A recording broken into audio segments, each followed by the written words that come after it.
Udara pagi di gang sempit itu terasa lembab, bercampur bau tanah basah dan aroma sampah yang mulai menumpuk di ujung jalan. Dari balik pintu rumah reyot berdinding triplek, terdengar suara seorang gadis muda bersenandung pelan sambil menyiapkan air panas. Dialah Siti, gadis berusia 19 tahun yang hidup berdua dengan neneknya, Mbah Salmah. Setiap pagi, sebelum matahari naik tinggi, Siti akan keluar membawa karung dan gerobak kecil miliknya. Rodanya berdecit, serat, menandakan betapa tuanya benda itu. Tapi di balik wajah yang hitam terbakar matahari, tersimpan semangat yang tak pernah padam. Ia berjalan menyusuri gang, menyapa para tetangga dengan senyum hangat meski mereka hanya membalas dengan tatapan iba. Siti hidup sederhana. Rumahnya sempit, beratap seng bocor, lantainya dari tanah. Di sudut ruangan, terbaring Mbah Salmah di atas dipan kayu tua. Kakinya tak lagi bisa digerakkan sejak 2 tahun lalu. Setiap kali Siti hendak berangkat, nenek itu selalu berkata dengan suara gemetar, "Hati-hati, enduk. Jangan lupa sarapan nanti." Siti hanya tersenyum, mencium tangan neneknya dengan lembut. "Iya, Mbah." Siti pulang cepat. Biar Mbah enggak sendirian lama-lama. Di luar, Siti menatap langit yang mulai terang. Hari baru, tapi perjuangan yang sama. Ia mendorong gerobaknya perlahan, mencari botol bekas, kardus, dan logam sisa yang bisa dijual. Kadang ia menemukan sedikit keberuntungan, seperti botol minuman yang masih utuh, atau logam berat yang bisa dihargai lebih tinggi di tempat pengepul. Namun sering juga ia hanya mendapat sedikit, tidak cukup untuk membeli beras dan obat neneknya. Saat istirahat, Siti duduk di bawah pohon asam dekat pasar.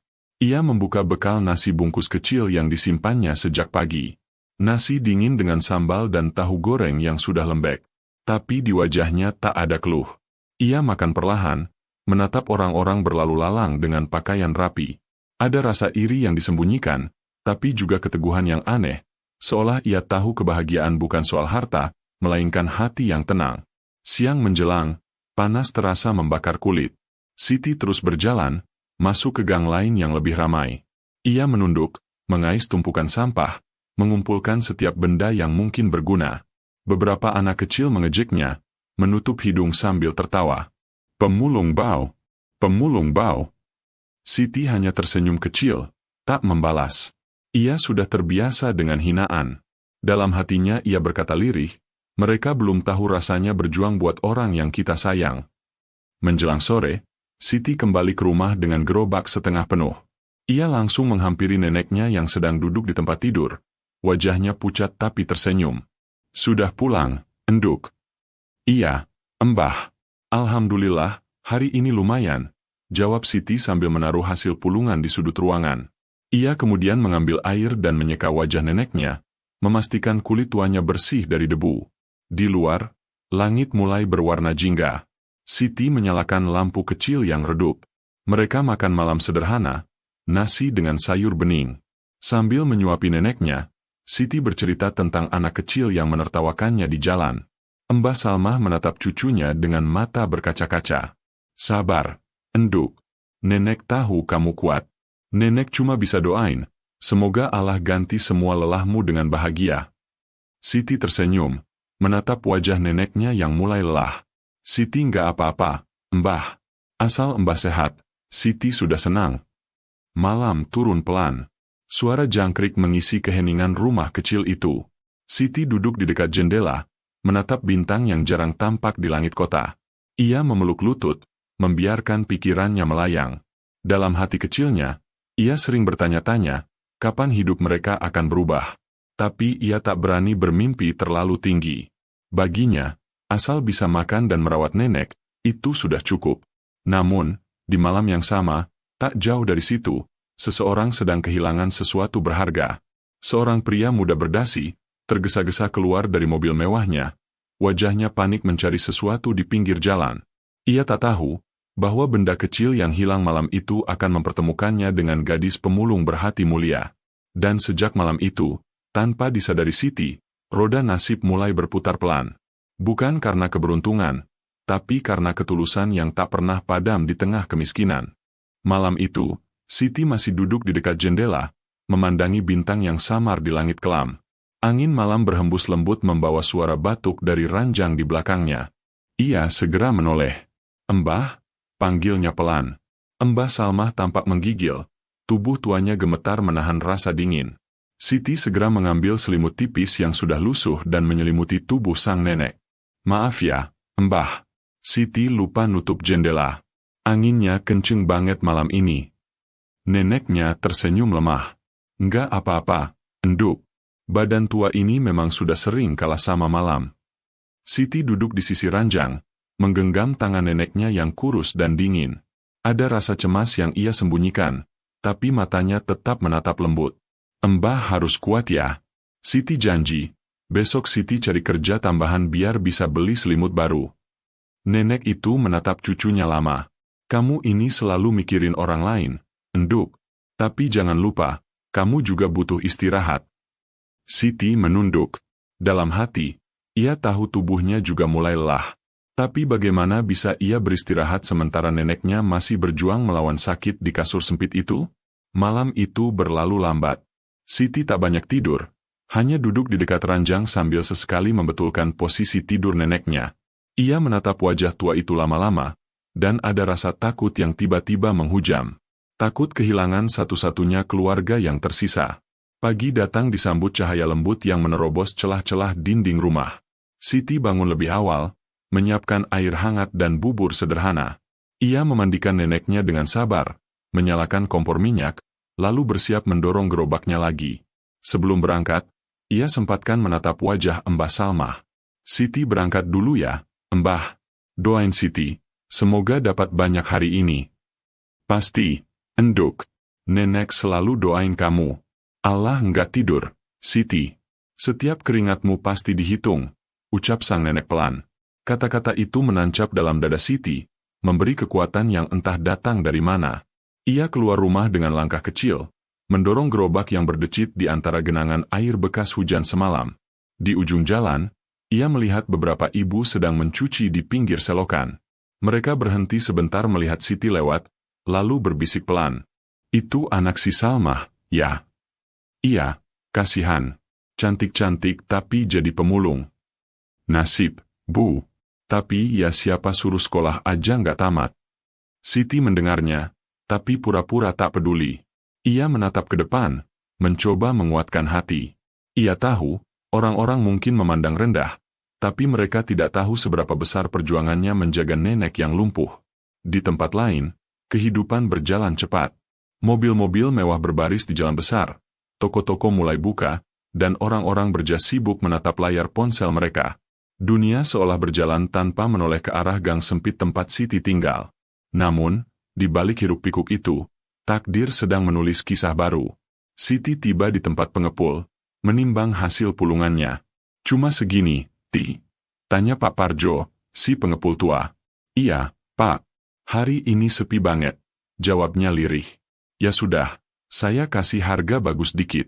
Tapi jangan lupa, minggu depan harga plastik turun." Siti mengangguk, menerima uang lusuh di tangannya. Tak banyak, tapi cukup untuk membeli obat dan beras sedikit. Ia tak langsung pulang, melainkan mampir ke warung kecil di tepi jalan. "Bu, ada bubuk jahe? Nenek saya lagi masuk angin," tanyanya. Pemilik warung menatapnya iba. "Ada, Ti. Nih, ambil aja. Bayarnya kapan-kapan juga nggak apa." Siti menolak halus. "Nggak usah, Bu. Saya bayar sekarang, sedikit-sedikit."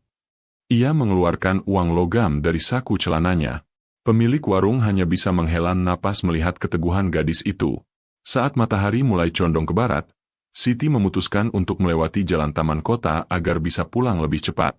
Di sana, di antara rerumputan yang basah dan tong sampah besar di sudut taman, matanya menangkap sesuatu. Sebuah dompet berwarna hitam mengkilap tergeletak di tanah. Ia menatapnya lama. "Punya siapa, ya?" gumamnya pelan. Ia membuka dompet itu perlahan. Di dalamnya ada uang ratusan ribu, kartu identitas, dan beberapa kartu bank. Nama di KTP itu tertulis jelas, Rangga Prasetya. Siti menelan ludah. Ia tahu uang itu bisa dipakai untuk membeli obat neneknya, bahkan cukup untuk beberapa minggu ke depan. Tapi hatinya bergetar. Ia teringat wajah neneknya yang selalu berdoa agar cucunya tidak tergoda hal yang bukan miliknya. Ia memejamkan mata sejenak. Kalau Siti ambil, Mbah pasti sedih. Siti lalu menatap langit sore yang mulai berwarna oranye. Ia memutuskan sesuatu. Ia akan mencari alamat yang tertera di kartu identitas itu, lalu mengembalikannya. Entah siapa pemiliknya, tapi yang jelas, uang ini bukan haknya. Ia menaruh dompet itu di dalam karung, lalu mendorong gerobaknya cepat-cepat sebelum langit gelap. Dalam dadanya ada perasaan aneh. Bukan rasa lega, tapi juga bukan takut. Mungkin campuran keduanya. Malam itu, sesampainya di rumah, Siti langsung bercerita pada neneknya tentang dompet yang ditemukannya. Bagus, Enduk. Jangan sampai tergoda. Rezeki nggak pernah salah alamat, kata Mbah Salmah dengan suara lirih namun tegas. Siti tersenyum kecil. Iya, Mbah. Besok pagi Siti anterin ke alamatnya. Di KTP-nya tertulis orang Jakarta. Tapi alamatnya dekat sini, di kawasan perumahan baru. Mbah Salmah memejamkan mata, berdoa pelan. Semoga Allah jagain langkahmu, Enduk. Kadang, kebaikan kecil bisa jadi jalan besar yang gak pernah kita duga. Siti duduk di samping neneknya, menatap lampu redup yang menggantung di langit-langit rumah. Malam terasa panjang. Di luar, angin berembus membawa suara-suara samar dari kota yang tak pernah tidur. Siti menatap dompet di atas meja, lalu menarik napas panjang. Di ujung pikirannya, ia tak tahu bahwa keputusan kecil malam itu akan mengubah seluruh hidupnya. Bahwa esok, ketika matahari terbit, hidupnya akan berbelok arah, dimulai dari sebuah dompet, dan berakhir dengan mobil mewah di depan rumah reyotnya. Namun untuk saat ini, Siti hanya ingin tidur di samping neneknya, mendengarkan napas pelan dari orang yang paling ia cintai. Dunia boleh keras, tapi hatinya tetap lembut. Dan di dalam kelembutan itulah, takdir sedang menunggu waktu untuk mengetuk pintu hidupnya. Pagi itu, udara masih lembab ketika Siti keluar rumah membawa dompet hitam yang ditemukan semalam. Ia membungkusnya dengan kain kecil agar tidak tampak mencolok, lalu memasukkannya ke dalam tas lusuh yang selalu menemaninya kemanapun pergi. Mbah Salmah menatap dari ranjang dengan pandangan khawatir. Hati-hati ya, Enduk. Jalan ke perumahan baru itu jauh. Siti mengangguk, tersenyum lembut. Iya, Mbah. Siti cepat pulang. Nanti Siti beli bubur buat Mbah di jalan. Ia mencium tangan neneknya sebelum melangkah keluar. Gerobak kecilnya tertinggal di rumah hari ini. Tujuannya bukan memulung, melainkan mengembalikan apa yang bukan miliknya. Langit cerah, tapi sinar matahari terasa menembus kulit. Siti berjalan melewati pasar, menembus kerumunan orang yang sibuk berbelanja. Bau ikan asin, keringat, dan asap gorengan bercampur menjadi satu. Ia menunduk, menggenggam erat tali tasnya, takut dompet itu hilang. Setelah berjalan hampir 1 jam, akhirnya ia tiba di kawasan perumahan baru. Jalanan bersih, pagar rumah tinggi, dan taman tertata rapi. Ia sempat ragu melangkah, merasa asing di antara dinding-dinding megah itu. Beberapa orang memandangnya dengan tatapan curiga. Seorang satpam bahkan menghentikannya. Mau kemana, Mbak? Siti menjawab sopan, saya mau ngembaliin dompet, Pak. Ini alamatnya. Satpam itu menatap kertas kecil yang dibawanya, lalu menelpon seseorang. Tak lama, dari arah dalam, muncul seorang pria tinggi dengan kemeja putih rapi dan wajah lelah. Wajah yang beberapa jam sebelumnya kehilangan sesuatu penting. Dompet ini, punya Bapak Rangga Prasetya? Tanya Siti lirih sambil menyerahkan bungkusan kecil itu. Rangga sempat terdiam. Ia membuka kain pembungkus itu, dan benar, dompet hitam mahal miliknya. Semua kartu dan uang masih utuh di dalamnya. Tatapannya beralih pada gadis di depannya. Rambutnya berantakan, wajahnya kotor, dan bajunya lusuh, tapi matanya jernih, penuh ketulusan. Ini kamu yang nemuin. Suaranya datar, tapi ada nada heran di dalamnya. Iya, Pak. Siti nemuin di taman kota, dekat tong sampah. Maaf kalau kotor, Siti nggak sempat bersihin. Jawabnya polos. Rangga menatapnya beberapa detik. Dunia yang ia kenal, penuh kemewahan dan kesibukan, tiba-tiba terasa hening di hadapan gadis sederhana ini. Ia membuka dompet, memastikan semua isi masih lengkap. Uangnya nggak diambil sama sekali. Siti menggeleng cepat. Enggak, Pak. Itu bukan hak saya. Hening sejenak. Angin berhembus pelan di antara pepohonan taman perumahan. Mata Rangga menatap lebih dalam, mencoba membaca isi hati gadis di depannya.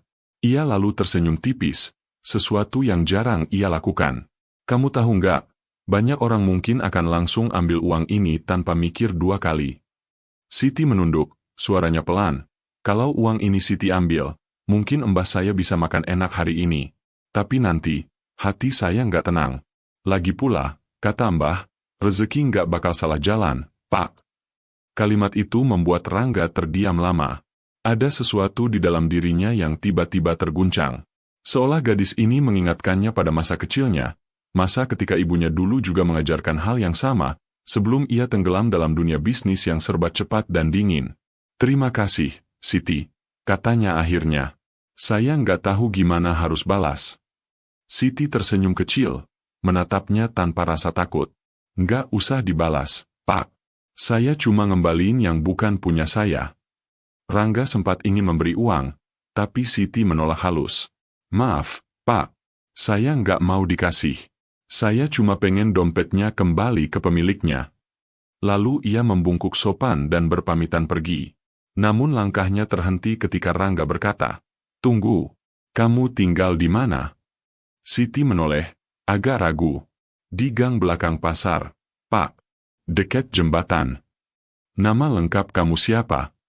"Siti, Pak." "Cuma Siti." Rangga tersenyum samar. "Baik, Siti. Hati-hati di jalan." Siti mengangguk dan berjalan pergi perlahan. Rangga berdiri memandangi punggung gadis itu sampai hilang di tikungan. Ada sesuatu dalam dirinya yang tak biasa, sebuah rasa kagum yang tidak bisa dijelaskan. Ia tahu dunia ini penuh tipu daya, tapi gadis itu seperti bukti bahwa kebaikan masih hidup di tempat yang paling sederhana. Sore itu, setelah selesai urusan kantor, Rangga duduk di mobilnya, menatap dompet yang kini kembali ke tangannya. Ia teringat ucapan Siti, rezeki nggak bakal salah jalan. Kata-kata sederhana itu menancap dalam-dalam. Ia memutuskan membuka ponselnya, mencari alamat yang disebut Siti. Ia tidak tahu untuk apa, tapi hatinya memaksa. Entah dorongan apa yang membuatnya ingin tahu lebih jauh tentang gadis itu. Sementara itu, di sisi lain kota, Siti berjalan pulang dengan langkah ringan meski tubuhnya lelah. Di tangan kirinya ada bungkusan bubur untuk neneknya. Ia merasa tenang, seolah ada beban yang terangkat dari dadanya.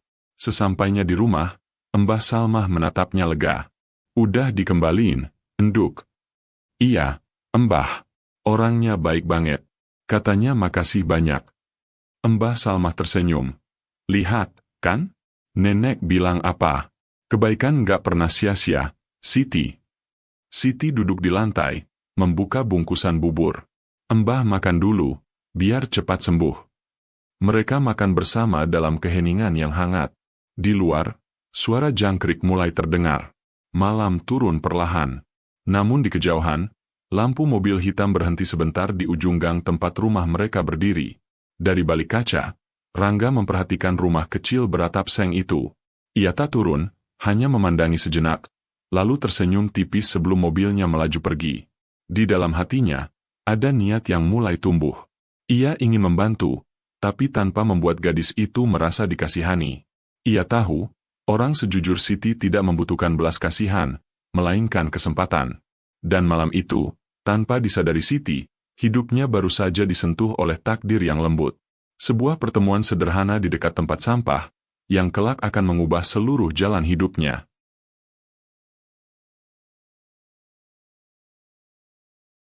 Pagi berikutnya, matahari belum sepenuhnya naik ketika Siti sudah kembali mendorong gerobaknya. Hujan semalam membuat jalanan becek, tapi semangatnya tetap sama. Di pikirannya masih terbayang wajah pria bernama Rangga yang menerima dompetnya dengan senyum tulus. Ada sesuatu yang menenangkan dari cara pria itu memandangnya. "Mbah, Siti berangkat dulu ya. Nanti pulang bawa makanan enak," katanya sambil membetulkan selendang di bahunya. Mbah Salmah mengangguk pelan, matanya teduh. "Hati-hati, enduk. Kalau capek, istirahat dulu. Jangan maksa." Siti tersenyum dan melangkah keluar, mendorong gerobaknya melewati jalan sempit yang penuh lumpur. Hari itu langit mendung, udara lembab membuat napas terasa berat. Ia berhenti di dekat pasar lama, mulai memilah sampah yang dibuang pedagang. Di antara tumpukan plastik, Bau busuk menusuk hidung. Tapi bagi Siti, tempat itu adalah ladang rezeki. Sementara itu, di kantor megah di pusat kota, Rangga duduk di depan meja kerjanya yang penuh berkas. Namun pikirannya melayang jauh dari laporan dan angka-angka bisnis. Bayangan gadis sederhana itu terus muncul di benaknya. Ia masih bisa mengingat mata jernih Siti, dan cara gadis itu menolak uang darinya dengan sopan tapi tegas. "Pak, ini data proyek minggu depan," ucap sekretarisnya. Rangga mengangguk tanpa fokus. "Iya, taruh aja di meja." Beberapa menit kemudian, ia memutar kursinya menghadap jendela besar. Dari lantai 20, kota terlihat megah, tapi terasa dingin dan sunyi. Ia teringat ibunya yang dulu juga hidup sederhana sebelum meninggal karena sakit. Seandainya waktu bisa berputar, mungkin ia akan lebih peduli pada orang kecil seperti Siti. Tanpa berpikir panjang, Rangga membuka laptop dan mencari nama kampung tempat gadis itu tinggal. Ia menelepon seseorang dari tim sosial perusahaannya. "Saya mau bantu satu keluarga di daerah belakang pasar tradisional. Nama gadisnya Siti. Cari tahu kondisinya, tapi jangan sebut nama saya." "Baik, Pak. Bantuan seperti biasa. Bukan uang. Coba lihat apa yang paling mereka butuhkan." Sementara itu, di gang sempit, Siti berhenti di depan warung kecil. Ia hendak membeli beras setengah liter ketika pemilik warung menyodorkan sekantong plastik besar berisi sembako. "Nih, Siti, ada yang nitip buat kamu. Katanya ini buat bantu nenekmu yang sakit." Siti terkejut. "Buat Siti? Dari siapa, Bu?" Pemilik warung menggeleng. "Nggak bilang namanya. Cuma nyuruh nitipin ini aja. Katanya, tolong kasih ke gadis berhati jujur." Siti memegang plastik itu dengan tangan gemetar. Isinya beras, telur, minyak, bahkan beberapa bungkus obat. Ia tak tahu harus berkata apa. "Terima kasih, Bu." Tapi Siti nggak kenal siapa yang kasih. "Ya sudah, Ti. Anggap aja rezeki. Mungkin Tuhan dengar doa nenekmu." Siti pulang dengan langkah cepat.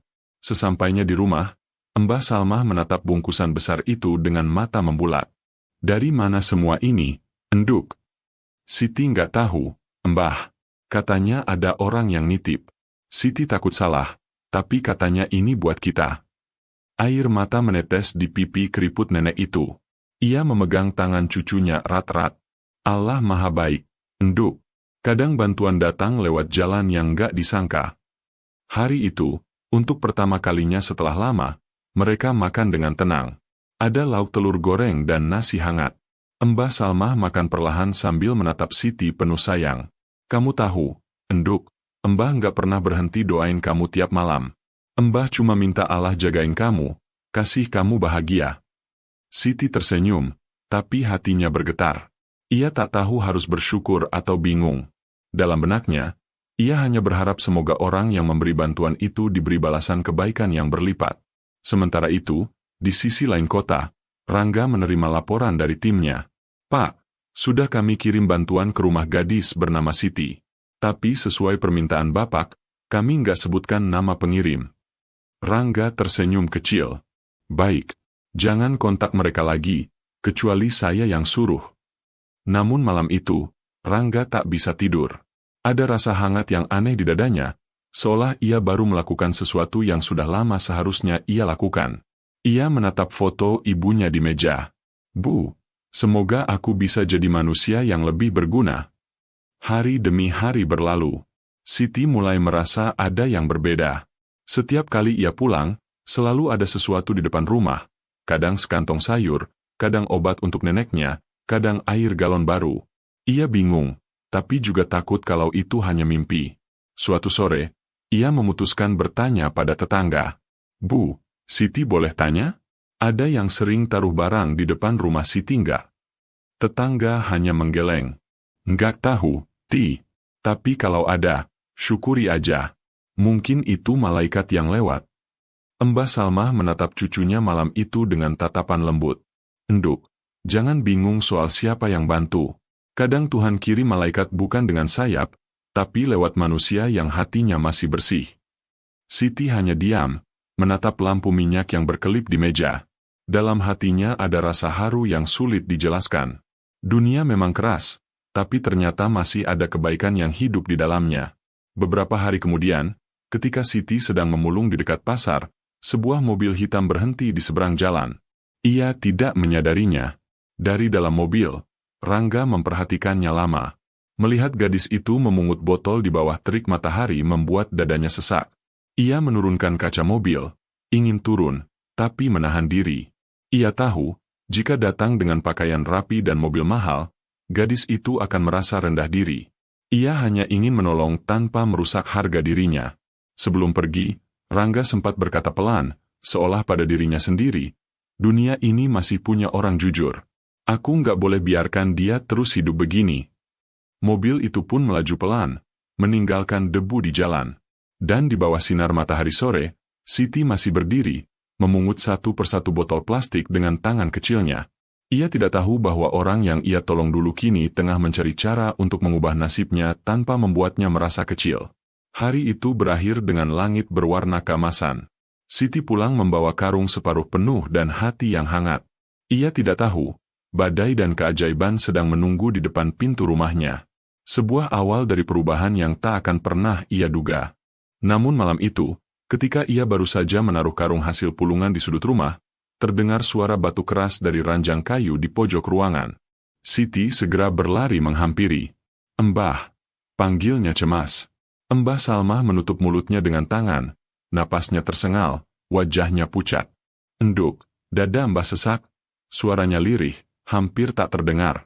Siti panik.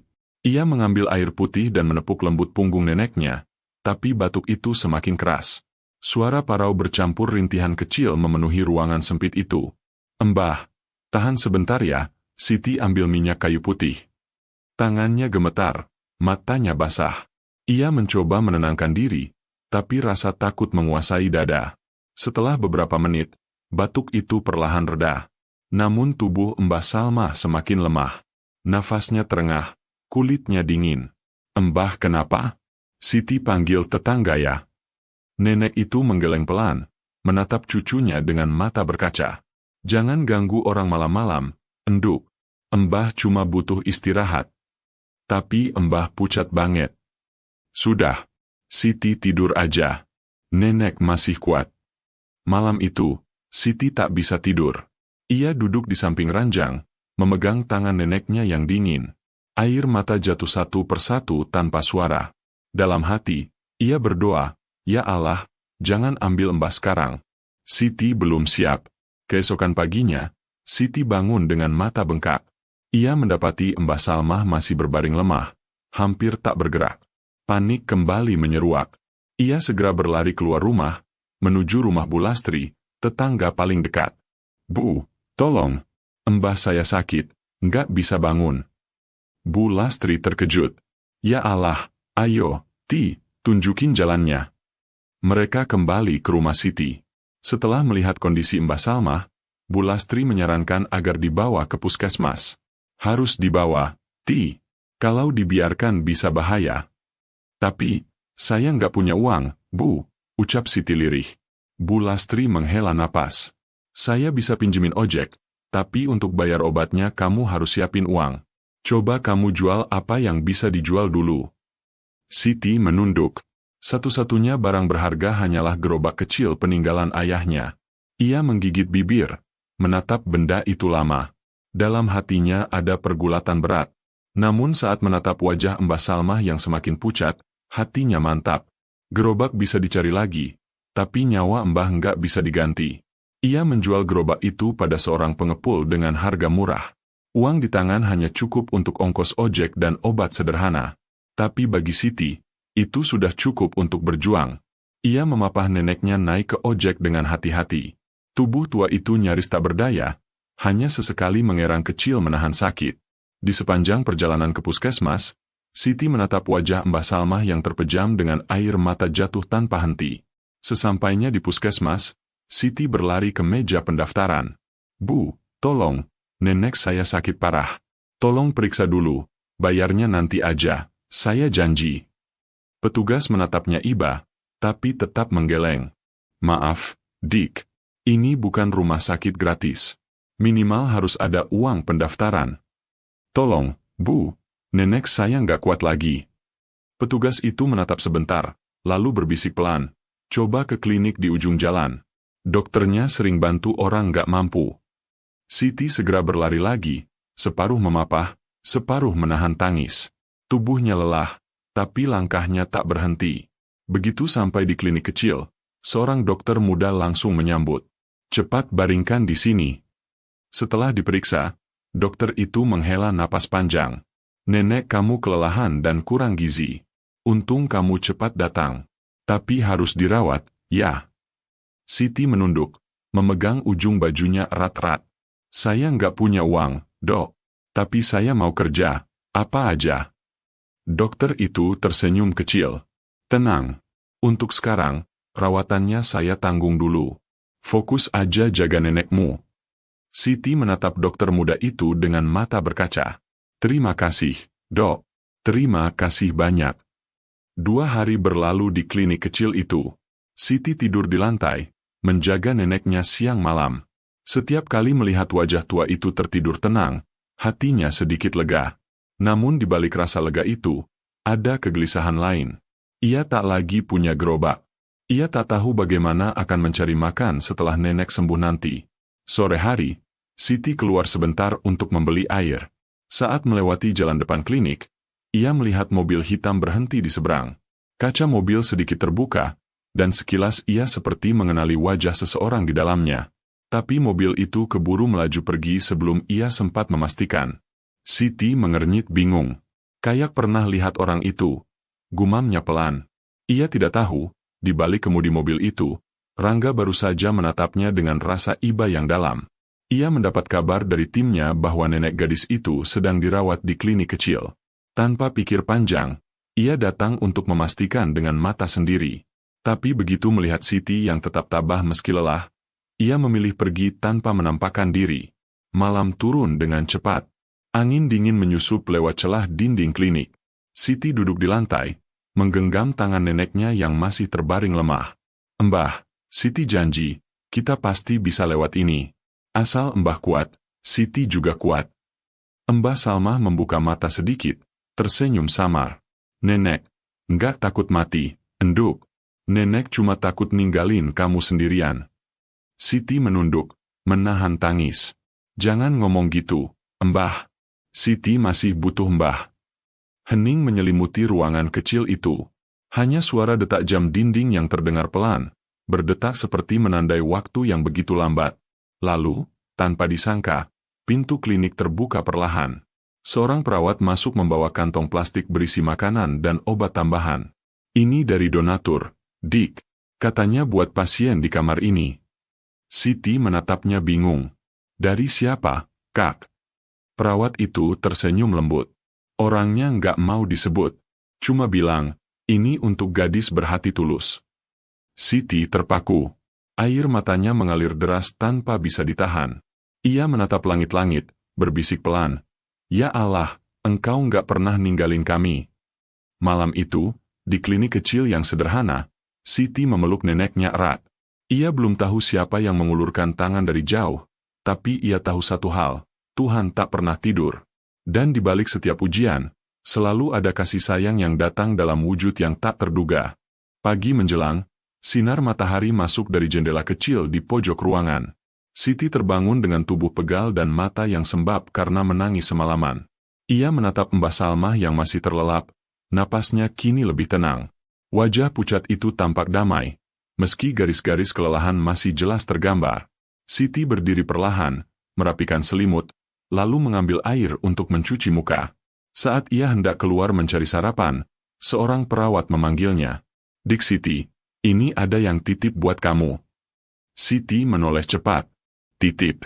Dari siapa, Kak? Perawat itu menyerahkan sebuah amplop coklat kecil. Katanya dari donatur yang bantu biaya nenekmu. Dia nggak mau disebut namanya. Katanya cuma pesan, tetap semangat, jangan menyerah. Siti menerima amplop itu dengan tangan gemetar. Isinya uang ratusan ribu rupiah dan secari kertas bertuliskan kalimat sederhana, untuk gadis berhati tulus, teruslah kuat. Tuhan melihat setiap air matamu. Ia terdiam. Matanya berkaca, dadanya terasa sesak oleh haru. Ia tak tahu siapa orang baik itu, tapi entah mengapa hatinya berkata bahwa orang itu mengenalnya, seseorang yang pernah datang lalu pergi dalam diam. Hari itu menjadi awal dari masa perawatan panjang Mbah Salmah. Berkat bantuan misterius itu, obat dan makanan cukup, bahkan dokter memperbolehkan mereka tinggal lebih lama tanpa biaya tambahan. Siti menghabiskan hari-harinya di sisi ranjang, menyuapi nenek, memijat tangan keriputnya, dan kadang bercerita agar suasana tak sepi. "Mbah, ada yang ngasih uang lagi buat biaya obat. Tapi Mbah tahu nggak, orangnya nggak mau nyebut nama." Mbah Salmah tersenyum tipis. "Berarti itu bukan orang biasa, enduk. Kadang, tangan Tuhan bekerja lewat manusia yang nggak ingin dikenal." Kalau Siti ketemu orang itu, Siti pengen ngucapin terima kasih. Kalau jodoh, pasti ketemu, enduk. Tuhan nggak pernah salah pertemukan orang. Malam itu, setelah Mbah Salmah tertidur, Siti duduk di teras klinik, menatap langit yang kelabu. Angin malam meniup rambutnya yang lepek, membawa aroma hujan yang akan turun. Ia menggenggam kertas kecil dari amplop itu, membacanya berulang-ulang. Ada sesuatu di tulisan itu yang terasa hangat, seperti suara lembut yang menenangkan hatinya. Tak jauh dari sana, di dalam mobil hitam yang berhenti di ujung jalan, Rangga memperhatikan dari kejauhan. Ia menatap Siti yang duduk sendiri, matanya sayu tapi penuh kekuatan. "Dia nggak tahu aku di sini," gumamnya pelan. Asisten pribadinya yang duduk di kursi depan menoleh. "Pak, apa perlu saya sampaikan bantuan lagi minggu depan?" Rangga mengangguk pelan. "Iya. Tapi jangan sampai dia tahu dari mana asalnya. Saya cuma ingin dia bisa lewat masa ini tanpa harus minta belas kasihan." Rangga menatap keluar jendela. Dalam hatinya, ada rasa iba yang bercampur kekaguman. Ia teringat pertama kali melihat Siti di taman kota, dengan baju lusuh tapi mata yang jernih. Seorang gadis miskin, tapi berhati lebih bersih dari kebanyakan orang kaya yang pernah ia temui. Beberapa hari berlalu. Kondisi Mbah Salmah perlahan membaik. Suatu pagi, dokter berkata, "Nenekmu sudah jauh lebih stabil, Siti. Kalau terus seperti ini, minggu depan sudah bisa pulang." Siti menatap dokter muda itu dengan mata berbinar. "Beneran, Dok? Terima kasih banyak, ya." Dokter tersenyum. "Kamu anak baik. Kamu tahu, jarang ada cucu yang setia jaga seperti kamu. Tuhan pasti bangga." Siti hanya menunduk malu, tapi di hatinya tumbuh rasa syukur yang besar. Ia tak tahu kenapa hidupnya bisa berbalik arah secepat ini, tapi ia percaya semua karena keajaiban yang dikirim lewat orang-orang baik. Hari itu juga, Siti memutuskan membeli bunga kecil di pinggir jalan untuk menghiasi meja di kamar neneknya. Saat membayar, penjual bunga bertanya, "Buat siapa, Neng?" Siti tersenyum lembut. "Buat orang yang Siti sayang." Sementara itu, Rangga masih diam-diam mengikuti perkembangan mereka. Ia meminta laporan setiap hari. Hingga suatu sore, ketika ia tengah memeriksa berkas di mobil, telepon dari asisten sosialnya berbunyi. "Pak, gadis itu bilang mau pulang minggu depan. Rumahnya katanya bocor, tapi dia tetap semangat mau ngerawat neneknya di sana." Rangga berpikir sejenak. Kalau begitu, perbaiki rumahnya sebelum mereka pulang. Tapi jangan bilang siapa yang suruh. "Siap, Pak." Hari-hari berlalu cepat. Hingga tibalah pagi saat Siti dan Mbah Salmah diizinkan pulang. Klinik terasa hening ketika mereka pamit. Perawat menyalami mereka satu persatu, tersenyum haru melihat ketulusan gadis itu. Di perjalanan pulang, Siti duduk di ojek sambil memeluk neneknya yang duduk di depan. Udara pagi dingin, tapi hatinya hangat. Ia membayangkan kembali rumah reot mereka, bau tanahnya, dinding triplek yang retak, atap bocor, semua yang dulu membuatnya sedih kini justru ia rindukan. Namun begitu sampai di gang sempit tempat rumah mereka berdiri, Siti tertegun. Ia turun dari motor dengan mulut ternganga. Rumah kecil itu berubah. Atapnya kini rapi dengan seng baru, dindingnya dicat warna krem lembut, dan di depan rumah tergeletak beberapa karung berisi beras dan bahan makanan. "Mbah," bisiknya pelan. Mbah Salmah menatap pemandangan itu sambil meneteskan air mata. "Ya Allah, ini rumah kita." Siti mengangguk dengan mata yang mulai basah. Ia berjalan perlahan ke depan rumah, menyentuh dindingnya, lalu menemukan secari kertas kecil tergantung di gagang pintu. Tulisan di atasnya sederhana, "Untuk rumah yang penuh doa dan kasih." Siti terisak. Ia memeluk neneknya erat-erat. "Mbah, siapa yang ngelakuin semua ini?" Mbah Salmah menggeleng sambil tersenyum. "Enduk, nggak usah dicari tahu. Kadang Tuhan jawab doa kita lewat tangan yang tak kelihatan." Malamnya, Siti duduk di depan rumah yang kini tampak hangat. Ia menatap langit dengan senyum kecil di wajah lelahnya. "Siapapun kamu, orang baik, terima kasih. Kamu udah nyelamatin hidup kami." Di kejauhan, di balik kaca mobil yang berhenti sesaat di ujung gang, Rangga menatap rumah kecil itu dari kejauhan. Lampu di dalam menyala hangat, dua bayangan tampak duduk berdekatan. Ia tersenyum samar, menatap ke langit yang sama. "Semoga mereka bahagia malam ini," gumamnya pelan. Dan di antara sinar lampu yang temaram, doa dan rasa syukur naik bersama, dari rumah sederhana, dan dari hati seorang gadis pemulung yang baru saja menerima keajaiban pertama dalam hidupnya. Namun kebahagiaan itu tak berlangsung lama. 3 hari setelah kepulangan mereka, kondisi Mbah Salmah mendadak kembali menurun. Tubuhnya panas tinggi, napasnya tersengal. Siti yang baru saja mulai tenang kembali dilanda kepanikan. "Mbah, sabar ya." Siti panggil tetangga. Serunya terburu-buru. Ia berlari keluar, mengetuk pintu rumah Bu Lastri di seberang gang. "Bu, tolong. Mbah saya kumat lagi." Bu Lastri segera keluar, mengenakan jilbab tergesa. "Ya Allah, Ti, ayo kita bawa ke rumah sakit aja kali ini. Jangan ke klinik lagi. Keadaannya nggak bagus." Siti menelan ludah. "Tapi, Bu, saya nggak punya uang. Uang sisa bantuan udah habis buat beli makanan." Bu Lastri menggenggam bahunya. "Udah, nggak usah mikir uang dulu. Yang penting nyawa nenekmu selamat." Dengan bantuan beberapa warga, Mbah Salmah dibawa ke rumah sakit terdekat. Siti duduk di samping ranjang darurat, matanya merah karena tangis yang tak berhenti. Ia menatap wajah neneknya yang semakin pucat, sementara perawat sibuk memasang infus. Di tengah kekalutan itu, seorang pria dengan jas dokter masuk. "Siapa keluarganya pasien?" "Saya, Dok." "Cucu," jawab Siti cepat. Dokter itu memeriksa sejenak, lalu menatap Siti dengan raut serius. "Kita perlu rawat inap, tapi biayanya lumayan besar. Apa kamu punya jaminan atau keluarga lain yang bisa dihubungi?" Siti terdiam, dadanya sesak.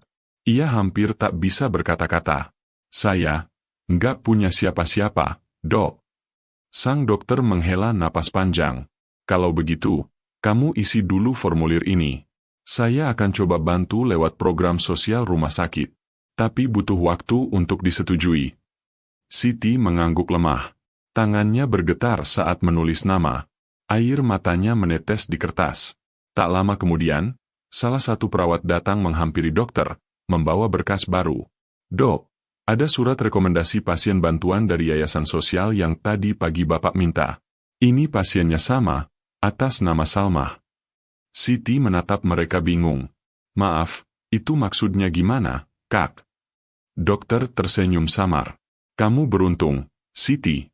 Ada pihak yang sudah mengajukan biaya perawatan untuk nenekmu sejak tadi pagi." "Maksudnya, sudah dibayarin, Dok?" "Benar. Kamu nggak perlu khawatir soal biaya apapun. Semua sudah ditanggung." Siti terpaku di tempat. "Tapi siapa, Dok? Saya nggak punya kenalan." Dokter hanya menggeleng. "Saya juga nggak tahu. Yayasan itu bilang, mereka dapat rujukan dari seorang donatur yang ingin tetap anonim." Air mata Siti jatuh tanpa bisa ditahan. Ia menggenggam tangan neneknya erat-erat. "Mbah, lihat, ada orang baik lagi nolong kita. Allah benar-benar sayang sama Mbah." Mbah Salmah membuka mata perlahan, suaranya lemah tapi lembut. "Enduk, mungkin ini balasan dari kejujuranmu waktu itu. Tuhan nggak pernah lupa pada hati yang bersih." Hari-hari di rumah sakit berjalan berat, tapi penuh harapan. Siti tidur di kursi setiap malam, tak pernah meninggalkan sisi neneknya.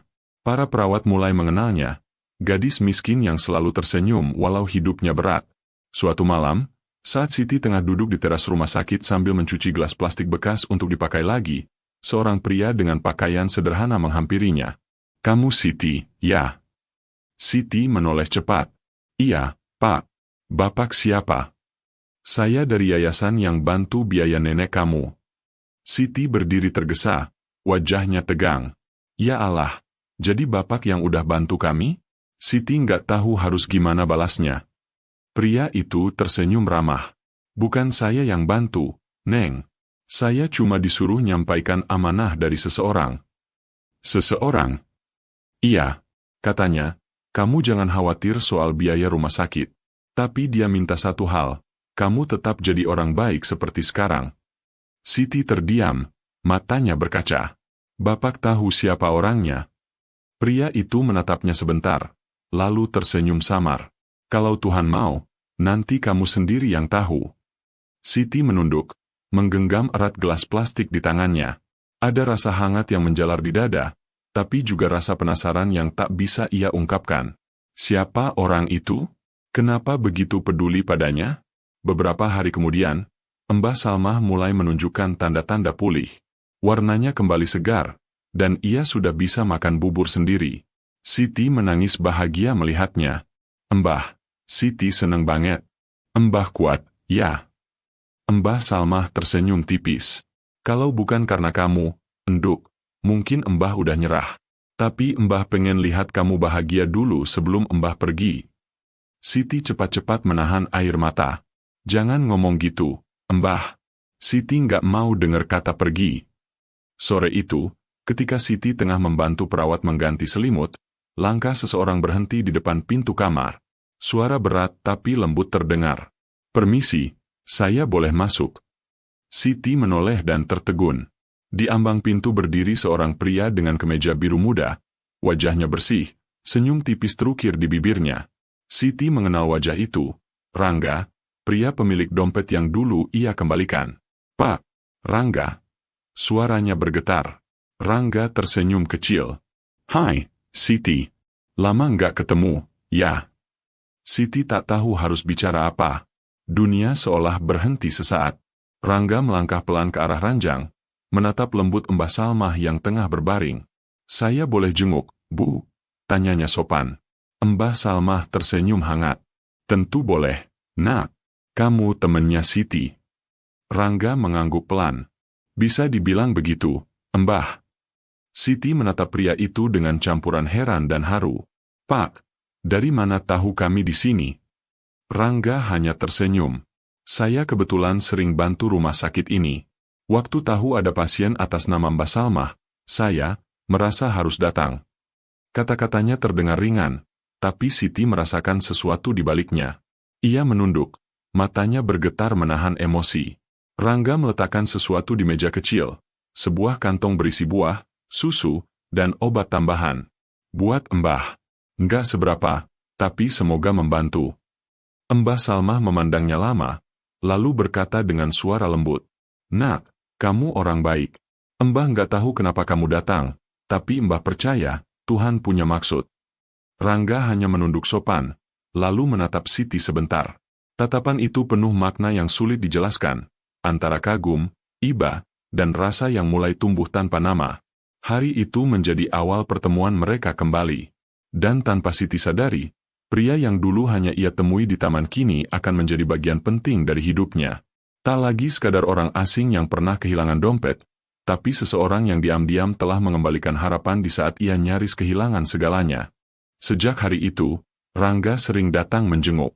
Ia tak banyak bicara, tapi setiap kedatangannya membawa kehangatan yang sulit dijelaskan. Siti mulai terbiasa melihat sosok pria itu duduk di kursi dekat ranjang, mendengarkan cerita-cerita sederhana tentang kehidupannya dan Mbah Salmah. Kadang mereka tertawa kecil, kadang diam dalam hening yang nyaman. Ada sesuatu yang tenang dalam setiap tatapan Rangga, seolah dunia luar yang keras tiba-tiba melunak ketika ia berada di sana. Namun di sisi lain, Siti juga diliputi rasa canggung. Ia tahu Rangga bukan orang biasa.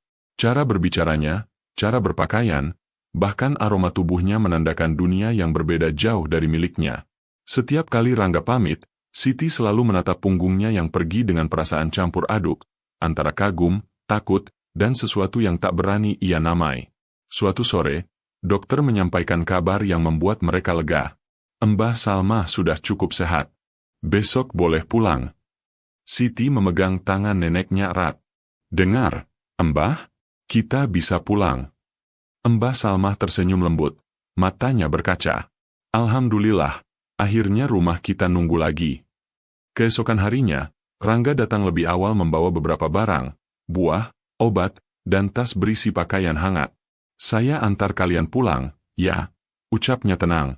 Siti terperangah. Loh, Pak, nggak usah repot. Tidak apa, Siti. Saya cuma ingin pastikan kalian sampai rumah dengan selamat. Mobil hitamnya berhenti di depan rumah sakit. Warga sekitar memandang penasaran ketika melihat Siti dan Mbah Salmah dibantu naik ke dalamnya. Siti duduk di kursi belakang sambil memeluk neneknya, menatap keluar jendela dengan jantung berdebar. Ia belum pernah naik mobil semewah ini seumur hidup. Sepanjang perjalanan, Rangga hanya sesekali berbicara.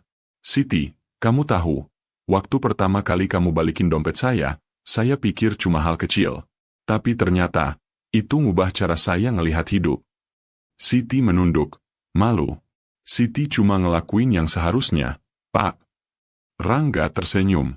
Mungkin, tapi nggak semua orang sejujur kamu. Mobil berhenti di ujung gang. Dari jauh, Siti sudah melihat rumahnya yang kini berdiri kokoh dengan cat baru, seperti menunggu mereka pulang. Ia membantu neneknya turun, lalu menatap Rangga dengan mata berkaca. Terima kasih, Pak. Siti nggak tahu harus bilang apa. Rangga menatap mereka lembut. Cukup jaga diri dan terus berbuat baik. Itu sudah lebih dari cukup. Mbah Salmah tersenyum, menatap pria itu dengan pandangan penuh makna. Nak, terima kasih sudah jadi jalan doa kami terjawab. Tuhan pasti bales kebaikanmu. Rangga menunduk hormat. Saya yang berterima kasih, Mbah. Karena dari kalian, saya belajar apa artinya ketulusan. Mobil itu perlahan meninggalkan gang, meninggalkan debu lembut di udara. Siti berdiri memandangi punggung mobil yang menjauh, lalu menatap rumahnya dengan senyum pelan. Di matanya, ada cahaya baru, cahaya harapan yang dulu padam, kini kembali menyala. Malam itu, setelah lama, rumah kecil mereka dipenuhi tawa. Namun jauh di balik rasa tenang itu, nasib kembali bersiap memainkan perannya. Sebab keajaiban tak pernah datang tanpa ujian baru di baliknya. Pagi itu, gang kecil tempat Siti tinggal tampak lebih ramai dari biasanya.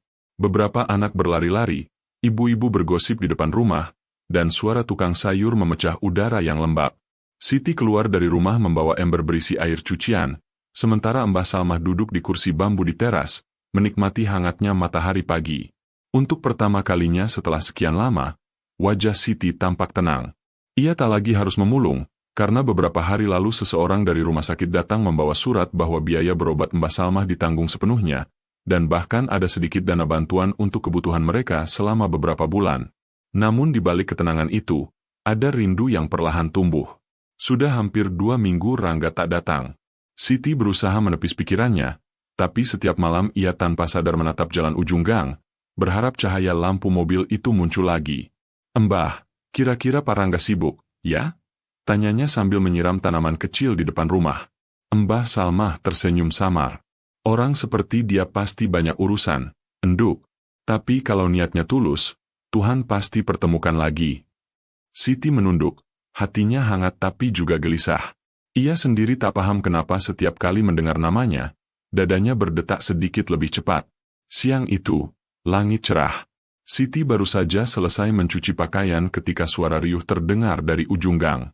Ada mobil mewah masuk. Woi, mobil besar banget, teriak seorang anak kecil. Warga berhamburan keluar, penasaran. Gang yang biasanya hanya dilewati sepeda kini dipenuhi tatapan kagum. Siti menatap dari teras, bingung. Mobil hitam berkilau berhenti tepat di depan rumahnya. Jantungnya berdetak cepat. Ia menelan ludah, tak percaya dengan apa yang dilihatnya. Dari dalam mobil, pintu perlahan terbuka, dan keluar sosok yang sudah lama ia rindukan. Rangga melangkah keluar, mengenakan kemeja putih dan senyum yang menenangkan. Warga sekitar saling berbisik, ada yang menatap iri, ada yang kagum.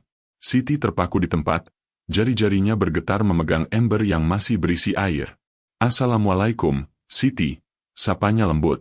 Siti buru-buru menunduk, suaranya gemetar. Waalaikumsalam, Pak. Siti nggak nyangka Bapak datang. Rangga tersenyum. Boleh saya masuk? Saya ingin ketemu Mbah Salmah. Mbah Salmah segera berdiri pelan, matanya berbinar. Nak Rangga, kamu datang juga. Rangga menghampiri, menyalami tangan keriput itu penuh hormat. Saya janji mau jenguk Mbah lagi, kan? Siti mempersilakannya duduk di ruang tamu kecil mereka. Di atas meja, hanya ada teh panas dan kue sederhana. Rangga menatap sekeliling, matanya hangat. Rumah ini terasa damai. Saya senang kalian sudah sehat. Suasana sejenak hening. Lalu Rangga menatap Siti, matanya lembut tapi serius. Siti, saya datang bukan cuma untuk jenguk Mbah. Saya ingin bicara sesuatu sama kamu. Siti menegakkan tubuh, jantungnya berdetak kencang. Bicara? Apa, Pak? Rangga menghela napas, lalu berkata pelan namun mantap. Saya sedang mencari orang jujur untuk bantu saya di rumah dan di kantor. Saya percaya kamu orangnya. Siti tertegun. Ia menatap pria itu dengan mata membulat. Siti, bekerja sama Bapak. Rangga tersenyum. Ya, kalau kamu mau, kamu bisa tinggal di rumah saya. Dan tentu, Mbah juga bisa ikut. Saya janji, beliau akan dirawat dengan baik. Udara seketika terasa berat. Siti menatap neneknya yang tersenyum lembut sambil menatap Rangga. Enduk, mungkin ini jalan yang Tuhan kirim. Air mata menetes di pipi Siti tanpa ia sadari. Dunia yang dulu terasa gelap kini perlahan terbuka. Di depan rumahnya, pria baik itu berdiri dengan senyum yang membawa secercah masa depan baru. Dan tanpa banyak kata, Siti mengangguk pelan. Langit di atas gang sempit itu tampak lebih biru dari biasanya, seolah ikut menyaksikan takdir yang baru saja berubah arah. Sejak hari itu, hidup Siti benar-benar berbeda. Pagi yang biasanya ia awali dengan mendorong gerobak kini digantikan dengan aroma teh hangat di dapur besar milik Rangga. Rumah itu luas, bersih, dan asing bagi Siti, tapi entah kenapa terasa seperti tempat yang sudah lama menunggunya. Mbah Salmah kini tinggal di kamar yang nyaman di lantai bawah. Setiap pagi, perawat datang memeriksanya, dan Rangga memastikan semua kebutuhannya terpenuhi. Siti bekerja sebagai asisten pribadi Rangga, membantu mengatur dokumen, membuatkan teh, atau menyiapkan ruang kerja. Tapi bagi Rangga, kehadiran Siti jauh lebih dari sekadar bantuan. Suatu sore, setelah selesai bekerja, Siti berdiri di balkon belakang, menatap matahari yang perlahan tenggelam. Hatinya dipenuhi rasa syukur yang sulit diungkapkan. Ia teringat hari-hari kelam di gang sempit, tumpukan sampah, dan tubuh neneknya yang dulu nyaris menyerah. Kini semua itu terasa seperti mimpi yang jauh. Langkah kaki Rangga terdengar mendekat dari belakang. Kamu belum pulang ke kamar, Siti? Siti menoleh, tersenyum kecil. Belum, Pak. Siti cuma nggak nyangka bisa sampai di titik ini. Rangga berdiri di sampingnya, menatap langit jingga yang sama.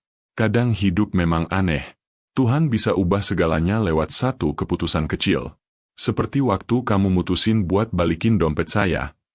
Siti menunduk, menahan haru. Kalau waktu itu Siti tergoda ambil uangnya, mungkin Siti udah kehilangan segalanya. Rangga menatapnya dalam, suaranya pelan tapi menggetarkan. Kamu nggak cuma nyelamatin dompet saya, Sit. Kamu nyelamatin hati saya yang dulu dingin. Dari kamu, saya belajar kalau kebaikan kecil bisa berarti besar. Udara senja terasa hangat, tapi ada sesuatu yang lebih hangat lagi. Perasaan yang tak perlu diucapkan, tapi terasa begitu nyata di antara mereka. Beberapa minggu kemudian, Mbah Salmah duduk di taman rumah besar itu, menatap cucunya yang sedang tertawa bersama Rangga di bawah pohon mangga. Matanya berkaca-kaca, tapi bibirnya tersenyum. Enduk, panggilnya pelan ketika Siti mendekat. Mbah pengen ngomong sesuatu. Apa, Mbah? Kalau nanti Mbah udah nggak ada, kamu jangan sendiri. Hidupmu panjang. Tuhan udah kirim orang baik buat jaga kamu. Jangan tolak rezeki yang datang dalam bentuk kasih sayang. Siti menggenggam tangan neneknya erat. Mbah jangan ngomong begitu. Mbah Salmah hanya tersenyum, menatap Rangga dari kejauhan. Lihat cara dia lihat kamu, enduk. Matanya penuh doa. Hari berganti hari. Siti bekerja dengan sepenuh hati, dan Rangga semakin terbuka padanya. Ia sering bercerita tentang ibunya yang dulu hidup miskin, tentang rasa sepinya meski punya segalanya. Di setiap percakapan, Siti tak hanya menjadi pendengar, tapi juga penenang. Hingga suatu pagi, suara Ishak terdengar dari kamar bawah. Siti berlari, menemukan Mbah Salmah terbaring tenang, senyum tipis masih tersisa di wajahnya. Dunia Siti runtuh seketika. Ia menangis memeluk tubuh neneknya, berulang kali memanggil namanya. Rangga datang, menunduk di sampingnya, tangannya menggenggam bahu Siti erat-erat. Dia pergi dengan bahagia, "Sit, doanya sudah terkabul. Sekarang tugasmu melanjutkan hidupnya." Hari pemakaman berlangsung sederhana, tapi penuh doa. Setelah semua usai, Siti berdiri di samping pusara, angin sore berembus lembut. Ia menatap langit, berbisik, "Mbah, Siti janji bakal terus jadi orang baik, seperti yang Mbah mau." Rangga berdiri di belakangnya, tak berkata apa-apa, hanya menatap dengan mata yang lembut. Saat Siti menoleh, ia melihat sesuatu di sana, bukan sekadar rasa iba, tapi ketulusan yang dalam. Dan di bawah langit yang mulai senja, langkah mereka berjalan berdampingan meninggalkan makam itu. Tidak lagi sebagai dua orang asing yang dipertemukan oleh dompet di tempat sampah, tapi sebagai dua jiwa yang sama-sama belajar tentang arti kehilangan, kebaikan, dan cinta yang tumbuh dari ketulusan.